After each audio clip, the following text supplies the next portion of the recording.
Ici, nous avons déjà une figure très intéressante, une bienfaitrice du cimetière, La Marquise de Santos, Domitila de Castro Canto e Melo. Elle devient bienfaitrice du cimetière, fait un don important pour la construction du premier monument religieux du cimetière de la Consolação, qui était une chapelle.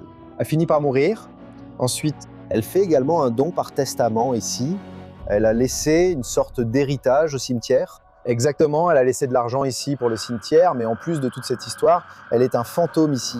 Et au Solar da Marquesa, oui, là-bas, près du patio do Collegio, vous l'avez déjà vu se promener par ici. On l'a déjà vu se promener par ici. Et il existe une histoire, en attribuant d'ailleurs cette histoire au professeur Paolo Rizzuti, qui raconte cette histoire. À une occasion, le Solar da Marquesa a été rénové et il y a eu une réouverture avec des invités, n'est-ce pas? Et là-bas, il y a des objets personnels à elle, etc.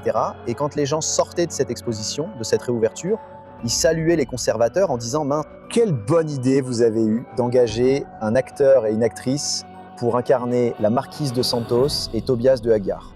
Et les gars répondaient « Mec, on n'a engagé personne ». Et il y a une photo de ça, d'ailleurs c'est une photo d'une visiteuse qui a pris une photo d'un portrait sous verre qui avait un morceau de verre, et ça reflète vraiment. Voilà, intéressant.